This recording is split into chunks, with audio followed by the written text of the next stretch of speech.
Kisah orang miskin yang membangun gubuk di dekat rumah orang kaya yang ditirunya.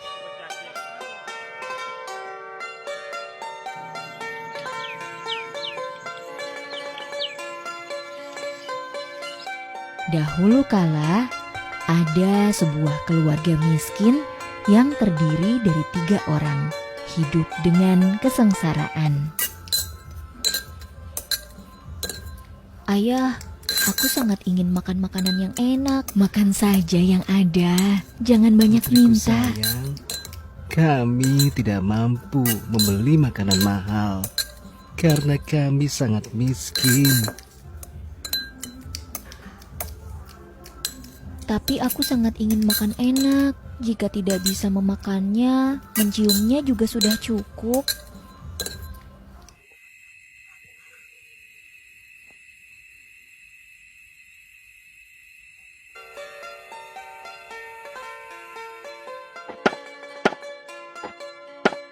Lalu pria miskin itu memutuskan untuk membangun rumah di dekat orang kaya karena dia pikir orang kaya selalu makan makanan enak setiap hari. Ia, ia, ia, ia, ia, ia, ia, ia, ia, ia, ia, ia, ia, ia,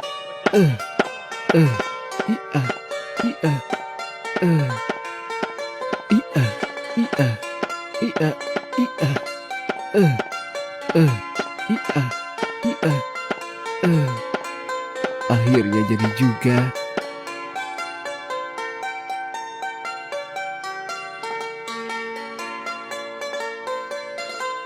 Setelah gubuknya dibangun, pria miskin itu bersama istrinya selalu menyiapkan nasi saat waktu makan tiba. Mereka memakan nasi tersebut sambil mencium wangi makanan orang kaya. Kok bau makanannya belum tercium, padahal kami sudah menunggu lama.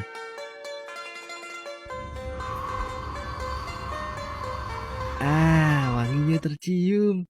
Ayo, cepat sini, kita makan bersama atau bau makanannya segera hilang.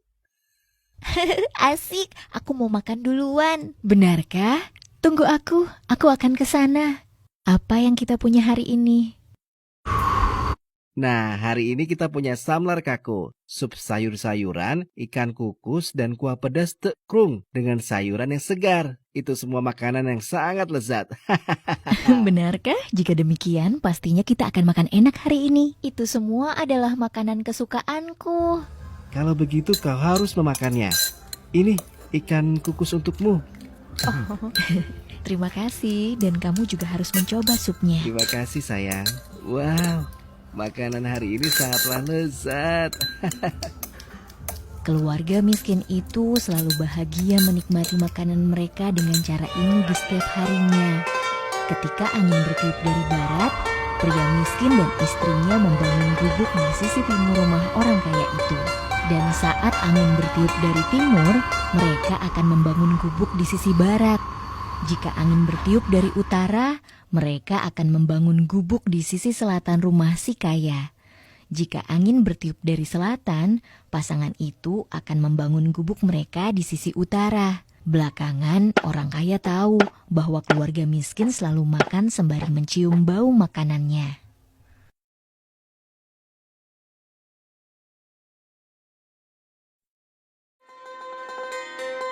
Hei sayang, sini makan ikan kukus ini. Ini sangat enak. Aku penasaran sekali dengan apa yang mereka makan. Sampai-sampai melakukan perbincangan seperti ini. Enak sekali sayang. Ternyata diam-diam mereka mencium bau makanan tuanku. Aku harus memberitahu tuan soal ini.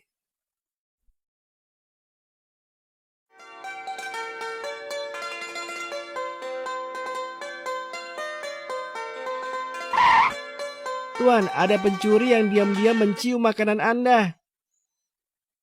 Siapa yang diam-diam berani mencium makananku? Bawa aku ke tempat orang itu. Lalu mereka pergi ke rumah orang miskin untuk memberi pelajaran. Di sini, Tuan.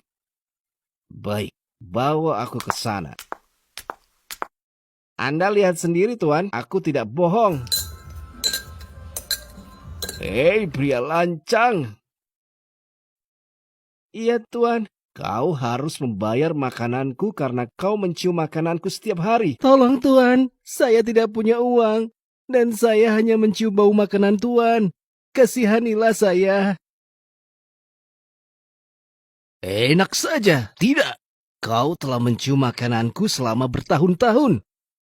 Aku harus menuntutmu untuk hal itu. Tolong tuan, maafkan saya, kasihanilah saya.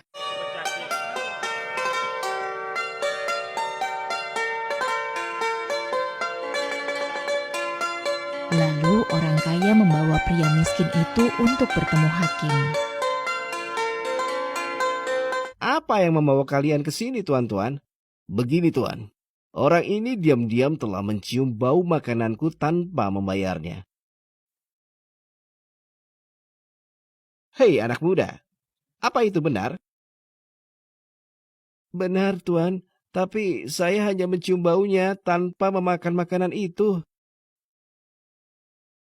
Meskipun hanya mencium, pencuri tetaplah pencuri. Baik, karena kau telah mengakui bahwa kau telah menciumnya, maka kau harus membayarnya. Tuan kaya, berapa ganti rugi yang Anda minta? Baik tuan, saya akan menuntutnya 3 riel. Tuan muda, kau harus membayar dendanya karena telah mencium makanan tuan kaya dalam waktu lama dan tak pernah membayarnya. Karena itu saya memutuskan bahwa tuan muda harus membayar kepada tuan kaya sebanyak 3 riel. Tidak tuan, tolong. 3 riel itu adalah jumlah yang sangat besar.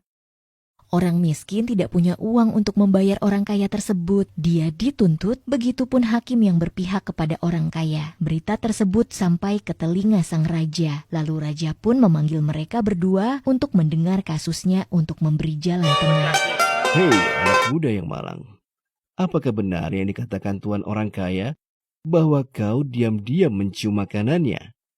Betul yang mulia, saya memang mencium bau makanan tuan orang kaya karena saya sangat miskin dan saya tidak mampu membeli makanan apapun.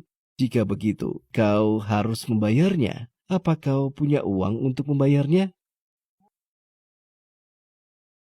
Tidak yang mulia, saya tidak memiliki uang. Baiklah, jika kau tak punya uang, aku akan membayarkannya untukmu. Apa kau setuju tuan kaya? Baik yang mulia, saya setuju. Jika kau setuju, katakan kepadaku berapa ganti rugi yang harus dibayar. Baik yang mulia, aku ingin dibayar sebanyak 5 riel. Apa yang kau katakan? Sebelumnya kau memintaku hanya 3 riel. Betul yang mulia, sebelumnya saya meminta 3 riel. Tetapi sekarang saya minta 5 riel untuk mengganti biaya perjalanan datang ke sini. Orang kaya itu sangat rakus. Aku harus memberinya pelajaran. Baiklah, aku akan memberimu 5 riel. Hei pelayan, kemari. Iya yang mulia. Pergi dan bawa uang untuk orang kaya itu. Baik yang mulia. Tuan kaya, Anda harus menghitung uangnya untuk memastikan semua jumlahnya sudah sesuai. Tentu yang mulia. Yang mulia, saya telah menghitung semuanya. Jika telah selesai, kamu bisa kembali ke rumahmu. Setelah orang kaya itu selesai menghitung uangnya, lalu pelayan mengambil kembali uang tersebut. Yang mulia, mengapa Anda mengambil kembali uangnya? Kau sudah menghitung uangnya dan juga sudah mendengar suaranya. Aku hanya memberimu suara uang, tapi tidak dengan uangnya. Sama seperti kasus pria malang itu. Dia hanya mencium baunya, tapi tidak memakan makanannya. Apa kamu senang dengan ini, Tuan Kaya? Tentu yang mulia. Anak muda, kamu tidak seharusnya mencium bau makanan orang kaya itu. Mulailah berbisnis, bekerja, atau bercocok tanam untuk kehidupanmu. Akan lebih baik jika kau meniru orang kaya itu dan bekerja keras seperti dia. Baik yang mulia, saya akan mulai bekerja keras dan mengikuti saran Anda. Bagus jika kau berpikir begitu.